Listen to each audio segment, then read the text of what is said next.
Halo pemirsa JPR TV dari Sabang sampai Merauke, dari Miangas hingga Pulau Rote.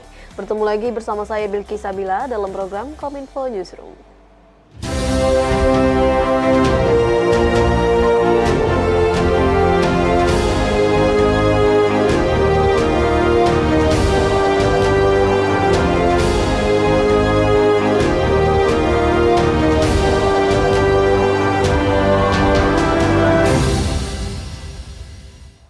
Beragam informasi telah kami siapkan untuk menemani Anda di sore hari ini, dan inilah Kominfo Newsroom selengkapnya. Pemirsa, Badan Penelitian dan Pengembangan Sumber Daya Manusia Kementerian Komunikasi dan Informatika membuka pelatihan Bootcamp Fresh Graduate Academy Batch pertama. Kabalitbang SDM Kementerian Kominfo Hari Budiarto menjelaskan, pelatihan tersebut memfasilitasi lulusan perguruan tinggi atau mahasiswa tingkat akhir yang siap menghadapi dunia kerja di bidang digital.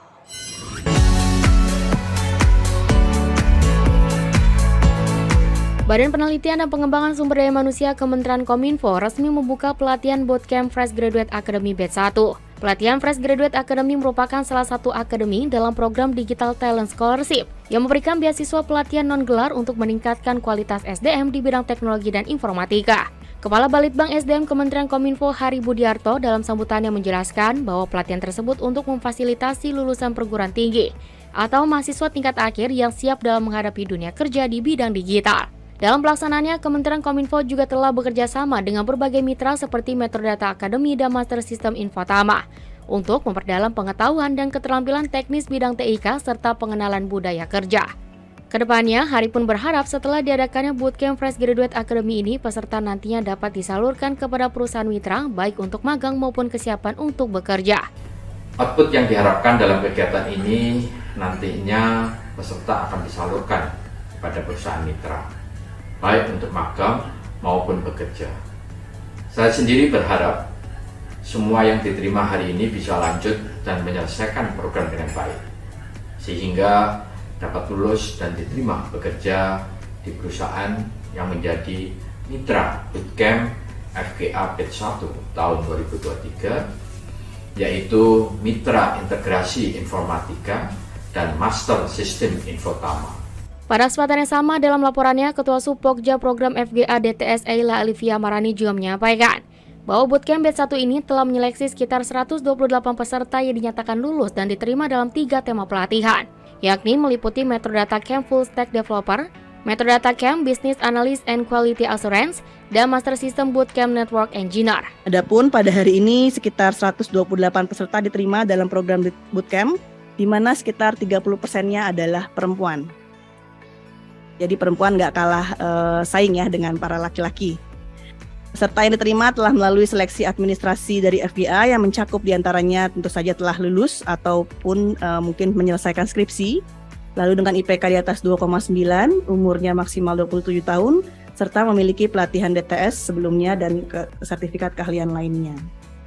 Selain itu, peserta juga disaring melalui seleksi psikotes dan technical skill, maupun dengan interview user oleh mitra bootcamp. Peserta yang telah diterima ini tentu saja sudah cukup mumpuni secara kualitas yang nantinya akan ditempa dan diuji kembali melalui serangkaian kegiatan di bootcamp, di antaranya pengayaan materi seperti technical skill, soft skill, budaya kerja, dan juga use case project, baik secara individu maupun kelompok. Sehingga akhirnya dihasilkan talenta digital yang siap kerja dan siap memenuhi standar industri. Menteri Sekretaris Kabinet Pramono Anung meluruskan perihal larangan buka puasa bersama yang memicu pro kontra. Menurut politisi PDIP itu, arahan Presiden Joko Widodo untuk meniadakan buka bersama pada puasa 1444 Hijriah ini hanya ditujukan bagi para pejabat pemerintah, bukanlah masyarakat. Menteri Sekretaris Kabinet Pramono Anung buka suara soal surat bernomor R38-Seskap-DKK-03-2023 yang dikeluarkan Sekretariat Kabinet berkaitan dengan larangan buka puasa bersama. Pramono Anung menyatakan bahwa arahan Presiden Joko Widodo untuk meniadakan buka bersama pada puasa 1444 Hijriah hanya ditujukan bagi para Menko, para Menteri, serta Kepala Lembaga Pemerintahan. Adapun ketentuan dalam surat itu tidak berlaku bagi masyarakat umum sehingga publik masih diberikan kebebasan untuk melakukan atau menyelenggarakan buka puasa bersama. Yang pertama, bahwa buka puasa itu atau arahan Presiden itu hanya ditujukan kepada para Menko, para Menteri, kepala lembaga, pemerintah. Yang kedua, hal ini tidak berlaku bagi masyarakat umum, sehingga dengan demikian masyarakat umum masih diberikan kebebasan untuk melakukan atau menyelenggarakan buka puasa bersama. Selain itu, Pramono juga menjelaskan bahwa Presiden Joko Widodo melarang aparatur sipil negara menggelar buka puasa bersama karena sedang mendapat sorotan tajam dari masyarakat. Dengan demikian, Presiden meminta jajaran pemerintah untuk berbuka puasa dengan pola hidup yang sederhana. Presiden meminta kepada jajaran pemerintah, ASN, untuk berbuka puasa dengan pola hidup yang sederhana, tidak melakukan atau mengundang para pejabat di dalam mereka melakukan buka puasa bersama. Sehingga dengan demikian intinya adalah kesederhanaan yang selalu diberikan oleh contoh oleh Presiden itu merupakan acuan yang utama. Badan Narkotika Nasional Republik Indonesia kembali memperingati tanggal 22 Maret sebagai hari lahirnya yang ke-21. Kepala Badan Narkotika Nasional Komjen Pol Dr. Petrus Reinhard Golose mengatakan, BNN Republik Indonesia senantiasa berkomitmen untuk menjadi lembaga yang traceable, accountable, dan memperkuat pencegahan dan pemberantasan penyalahgunaan dan peredaran gelap narkotika. Kepala Badan Narkotika Nasional Komjen Pol Dr. Petrus Reinhard Golose dalam sambutannya pada acara HUT ke-21 BNN Rabu 22 Maret 2023 yang digelar di Jakarta menyebutkan ada 3 poin penting yang menjadi fokus BNN pada tahun 2023, yakni pencegahan dan pemberantasan peredaran gelap narkotika dan prekursor narkotika, peningkatan pencegahan penyalahgunaan narkotika dan rehabilitasi penyalahgunaan narkotika, dan yang terakhir yakni penataan dan penguatan kelembagaan. Pada HUT ke-21 BNN, Petrus Reinhard Golose juga memberikan apresiasi kepada kementerian lembaga, kepala daerah di tingkat provinsi, kabupaten, kota, dan Forkopimda yang telah membantu pelaksanaan tugas BNN Republik Indonesia di wilayah masing-masing, serta seluruh pegawai BNN atas kerja keras dan dedikasi serta loyalitas demi menyelamatkan generasi penerus bangsa dari bahaya narkoba. Adapun terobosan yang dilakukan BNN pada tahun 2023 sebagai upaya akselerasi war on drugs yakni melakukan berbagai kegiatan yang menyasar seluruh lapisan masyarakat seperti Sing Against Drug, Dancing Against Drug, Running Against Drug, Smash on Drugs, and Shooting Against Drug. Beberapa poin yang menjadi fokus rencana kerja BNN RI tahun 2003 adalah: pertama, pencegahan dan pemberantasan peredaran gelap narkotika dan prekursor narkotika, peningkatan pencegahan penyalahgunaan narkotika dan rehabilitasi penyalahgunaan narkotika, ketiga, penataan dan penguatan kelembagaan. Informasi lainnya, pemirsa, Sekretaris Jenderal ASEAN Kao Kim Hearn memuji 16 capaian prioritas ekonomi yang diusung Indonesia sebagai keketuaan pada ASEAN 2023. Pertemuan yang dihadiri oleh seluruh Menteri Ekonomi ASEAN ini juga membahas aspirasi dan langkah-langkah strategis untuk memanfaatkan potensi perdagangan dan investasi intra-ASEAN.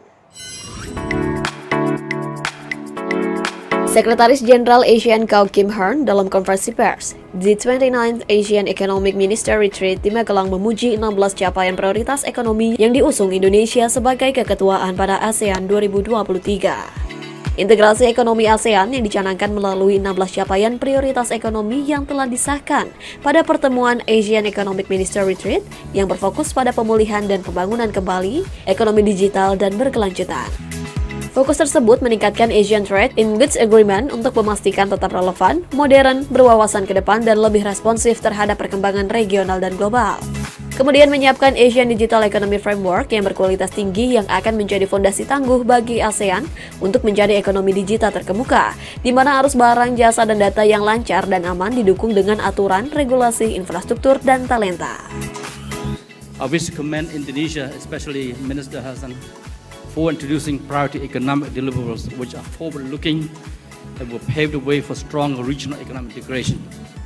In this regard, I wish to highlight that these priority economic deliverables, if fully implemented, could significantly contribute to the deepening of ASEAN economic integration as well as to the region's post-pandemic recovery. Pertemuan yang dihadiri oleh seluruh Menteri Ekonomi ASEAN ini juga membahas aspirasi dan langkah-langkah strategis untuk memanfaatkan potensi perdagangan dan investasi intra-ASEAN untuk memastikan bahwa kawasan yang memiliki pertumbuhan yang lebih tangguh untuk memperkuat posisi ASEAN sebagai pasar tunggal dan basis produksi. Asian Economic Minister Retreat juga membahas banyak langkah strategis yang akan mengkatalisasi transisi kawasan menuju digitalisasi dan berkelanjutan, sekaligus memperkuat pilar integrasi ekonomi yang ada, yang akan menentukan keberhasilan ASEAN di abad ke-21. Pemirsa, kami akan segera kembali dengan informasi upaya negara memulangkan lembaga pengelola dana pendidikan awardee. Tetaplah bersama kami.